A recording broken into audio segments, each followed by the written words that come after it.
Thank you so much for joining us. Thank you for your time.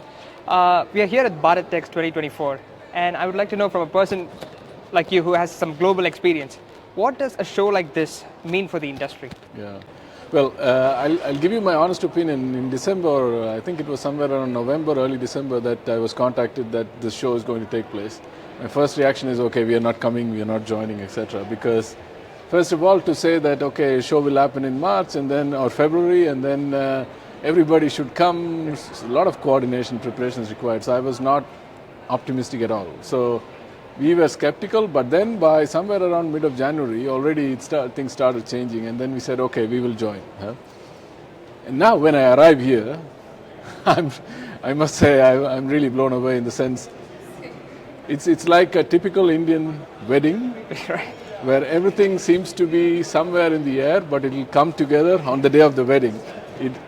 I have more or less the same feeling. Everything came together on the day of the wedding. And it's pretty impressive what I experienced in the last, let's say, 1.5 days. Pretty impressive. Absolutely amazing. That's actually well put. It's like an Indian wedding. From point of Uster, I mean, we recently launched FiberQ. Can you elaborate on that and how will it help the Indian industry? Yeah, so yesterday the minister and other people were all talking about bringing cotton under control or the value chain under control, raw material management, streamlining and all that. FiberQ and 360Q plays right into that topic. So our first attempt is to somehow have raw material management, that is actually somewhat systematically managed in the mills. Right now it is managed in a very manual way with a lot of individual opinions and experiences. Our hope is that we can systematize this thing with digital tools and automate and with a lot of machine learning and other capabilities.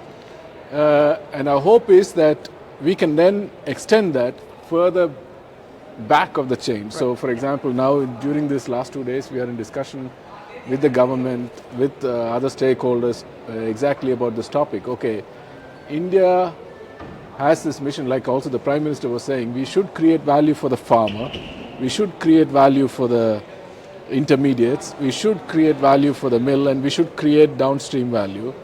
So actually, I think this one will do that. So if we are able to actually measure, we can actually get a better price for the farmer. The ginner is happy because he doesn't get into the crossfire between the quality of the cotton and the spinner. Yeah. And the spinner is happy because he can save the waste and also make the right quality. So FiberQ plays into that mix. I just hope that most of our mills, and I especially look forward to our big Indian mills, who are very, very forward-thinking and early adopters of the whole thing, they think a little bit in that direction and say, okay, let's move along this chain of actually automating, future factory, etc.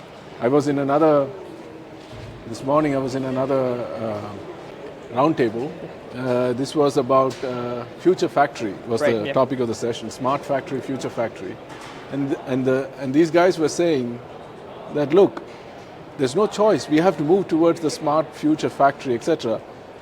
What I see in reality is the adoption and the hype don't exactly match. Right, yeah. Hype is ahead, adoption is very, very slow. True. But if there are leaders like what I experienced in those panel discussions and the many that I know in India, actually take upon them to say, hey, let's actually now modernize, let's go the smarter way and make ourselves more sustainable, I think that would be fantastic. And FiberQ is really for them only a vehicle to do that. Absolutely. So it's a means to an end, and I hope it somehow clicks.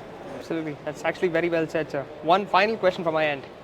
Our economy is going to be USD $10 trillion very soon, and that creates a lot of opportunities, especially for the textile industry.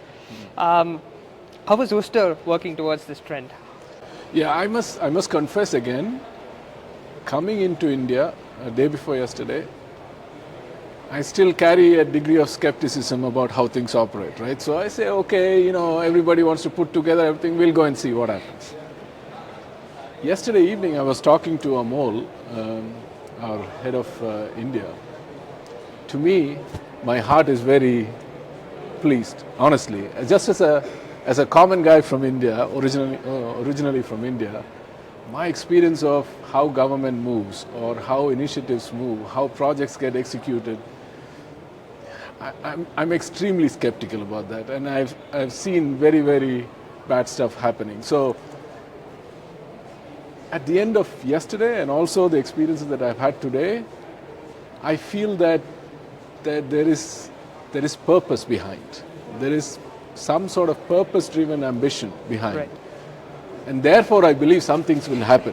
Whether it's 10 trillion, 5 trillion, 4 trillion, I don't know. But I'm pretty sure it will go faster than whatever people imagined before. And as an Indian, I think for me, this is actually very, very satisfying. Right. I'll tell my son or sons actually who always say, this will not change, that will not change. Hold on. Right. Things are changing. Great, sir. And I can see green shoots of that with the conference here. Of course. Actually. Yeah. Great, sir. Thank you so much for your time. That was wonderful. We wish you all the best. Thank you again for joining us. Thank you. Appreciate it.